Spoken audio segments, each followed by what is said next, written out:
Você já aceitou a Jesus? Você se sente salvo? A Bíblia diz que se aceitarmos a Jesus como nosso Salvador, já automaticamente já somos salvos pela graça, pelo sacrifício de Jesus na nossa vida. Mas você já se perguntou a diferença entre libertação e salvação?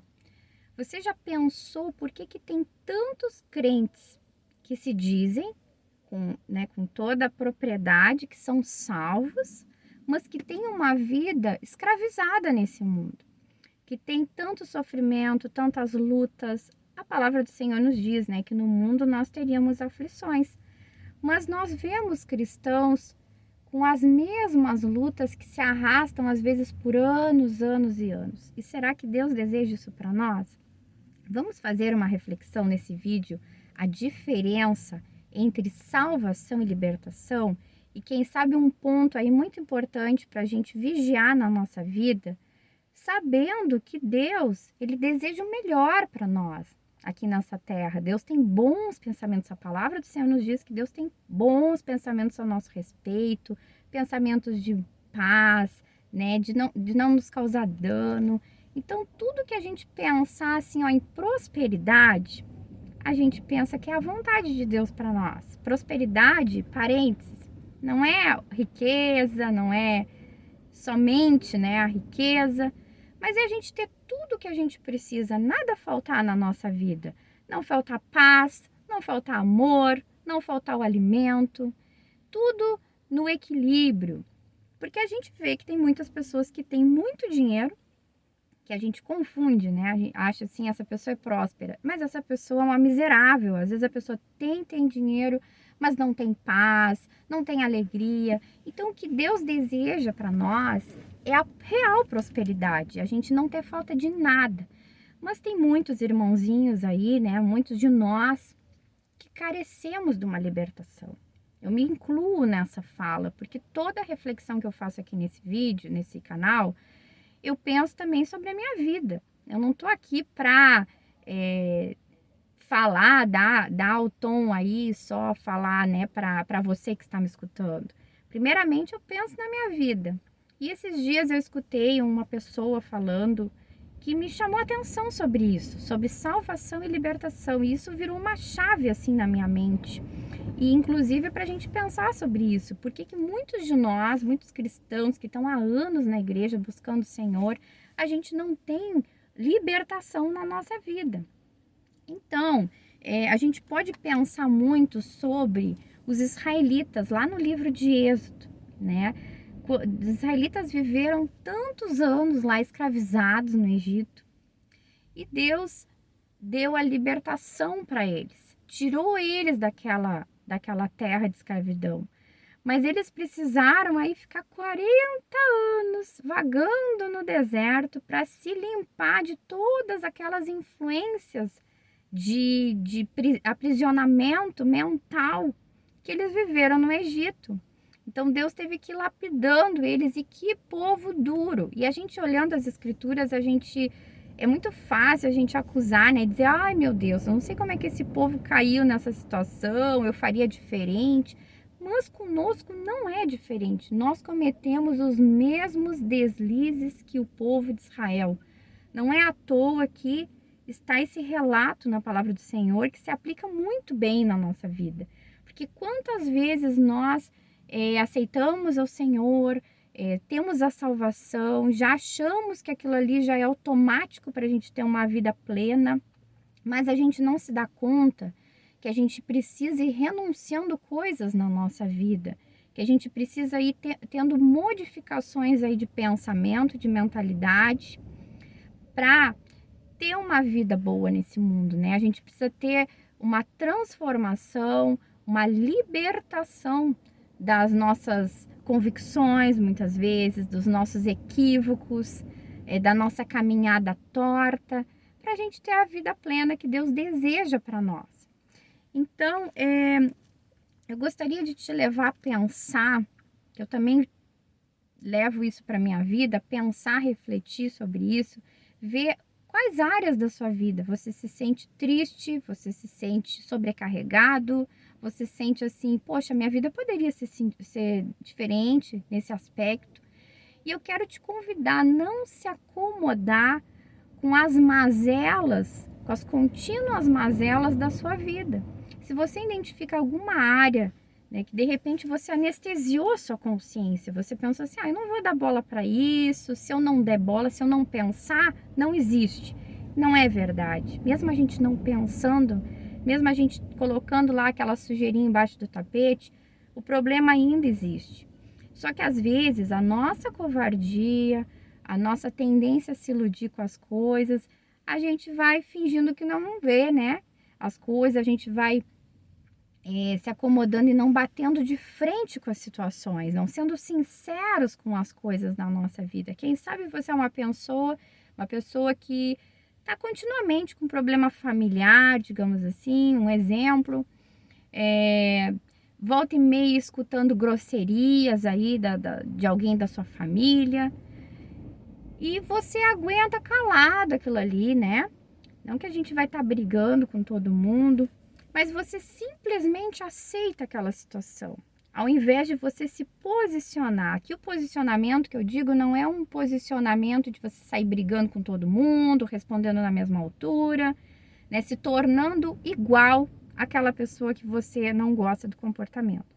Mas é nós nos posicionarmos espiritualmente, pedir para o Senhor estratégias para mudar aquele cenário na nossa vida, não aceitar aquela situação. A gente procurar ter uma libertação naquela área. Aqui eu coloquei esse exemplo de relacionamentos, mas pode ter várias esferas na nossa vida que a gente precisa de libertação. Quem sabe na área financeira você está sempre endividado, sempre ali com a corda no pescoço, e você se aceitou aquela condição. É assim mesmo, tá tudo caro, a maioria dos brasileiros estão endividados, é assim mesmo. Eu faço parte aí do grupo da estatística dos endividados do Brasil. E você se conforma com essa situação, enquanto que Deus quer te trazer uma libertação nessa área. Que você precisa se voltar e se consagrar ao Senhor em oração, em jejum, e pedir discernimento, pedir, Senhor, eu tenho falhado em algo, tem algo que eu precise fazer diferente para sair dessa situação, para mudar o cenário da minha vida? E aos poucos Deus vai te orientando para você ser liberto nessa área. Ou seja, na educação dos seus filhos, quem sabe a tua família tá um caos, ninguém respeita ninguém, os seus filhos não te respeitam, tá tudo uma bagunça. E aí você se conforma com aquilo, você acha não é normal, as famílias têm problemas, os filhos têm o período de rebeldia, tá tudo bem. Tá tudo bem, eu nem vou olhar para o lado, vou dar o celular para o meu filho e ele que se interta e fique quieto, não me incomode, eu não tenho problema com isso, deixa eu viver minha vida. Mas no fundo você sabe que existe um problema, existe uma disfunção aí na sua família. Olhe de frente essa situação e busque libertação nessa área, busque as rédeas da sua vida, né? Com a inspiração, com a capacidade que Deus vai nos dando, com o discernimento que Deus vai nos dando, mas busque as rédeas da sua vida, para não deixar as coisas soltas, sem um controle, sem uma direção, sem um posicionamento, sem uma mudança, uma transformação. E busque orientação e estratégias do Senhor para ir mudando esse cenário na sua vida, seja em qual área que for. Ou seja, quem sabe você é uma pessoa jovem, quem sabe na sua cabeça você já não tem mais idade para casar, para arrumar um companheiro, uma companheira, um relacionamento, e você pensa, não, tá difícil mesmo. Tá difícil confiar nas pessoas, ninguém quer nada com nada, tá todo mundo só querendo farra e relacionamento sem compromisso, eu nem vou criar expectativa. Enquanto que Deus tem algo para você. Não se contente com esse pensamento. Busque libertação nessa área e vigie, ore, clame ao Senhor, jejue. Vigie no sentido assim de ficar atento às possibilidades, também ficar atento aos relacionamentos, às pessoas que você se envolve, porque a gente precisa... Uma vez eu escutei uma frase muito interessante, que quem erra na seleção, né? Quem erra na seleção de um relacionamento, depois tem que lutar muito na vida com usou uma palavra que eu não lembro mais, mas que é muito árduo o trabalho, né? Se a gente erra na seleção. Então, busque selecionar bem o seu companheiro, a sua companheira de vida. Vigie, ore, peça discernimento, esclarecimento, sabedoria ao Senhor nessa área da sua vida. Só não se contente com menos, enquanto Deus quer te dar mais. Deus quer te dar uma vida plena. Busque libertação em todas as áreas da sua vida.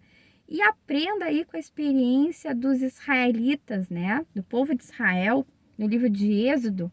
Nós não vamos ler um trecho específico, mas eu deixo esse incentivo para você ler essa história, ver que esse povo foi tão cabeçudo, tão cabeça dura, tão teimoso, e que a gente não passe a nossa vida sendo assim. Que a gente busque aparar, né, as arestas da nossa vida, endireitar os nossos caminhos. A palavra do Senhor diz, né, endireitar os nossos caminhos e vigiem, se preparem, porque o rei vem vindo, né? Jesus vem vindo, Jesus está prestes, às portas aí a voltar. Mas isso não quer dizer que ele queira nos encontrar aí com uma vida toda bagunçada, sem alegria, sem ambição, sem ânimo, com uma vida infeliz. Enquanto Jesus não vem, que a gente estabeleça o reino nesse mundo, que a gente tenha uma vida agradável, reta diante de Deus, porque aí vai ser uma continuidade, né? A nossa vida ela não acaba aqui, vai ser uma continuidade, nós vamos continuar construindo coisas, né, no mundo espiritual, construindo a nossa vida. A gente não sabe exatamente como vai ser, mas nós estamos construindo, que a gente comece a construir da maneira certa, busque libertação na nossa vida para voar, né, para deslanchar. E também tem o seguinte, se a gente está com a vida toda bagunçada, se a gente está gastando energia com tantas dificuldades, tantas coisas árduas, né? Não aquelas lutas pontuais que tem um momento para começar e um momento para terminar, que todos nós passamos por desafios, mas que a nossa vida, se a nossa vida é assim, uma constante luta e dificuldade em determinada área ou em várias áreas. Que a gente vai ter, como que a gente vai ter energia para proclamar o reino de Deus nessa terra? Como que a gente vai ter energia para proclamar as boas novas de salvação? Olha o nome, boas novas de salvação. Como que a gente vai ter alegria, plenitude, força, ânimo? Então a gente precisa endireitar as nossas veredas, a gente precisa endireitar a nossa vida para a gente conseguir proclamar essa boa notícia que o rei vem vindo, né? Vem vindo buscar a sua igreja. Então fique com essa reflexão, pense sobre a sua vida, pense, você é salvo, se você aceitou Jesus, você é salvo, mas a salvação, ela tem a ver com a eternidade, né? E a coisa mais importante na nossa vida é a salvação, mas Deus também quer nos dar libertação nesse mundo, uma vida plena, uma vida gostosa de viver, né? Então, fique com essa reflexão, abraço e até o próximo vídeo.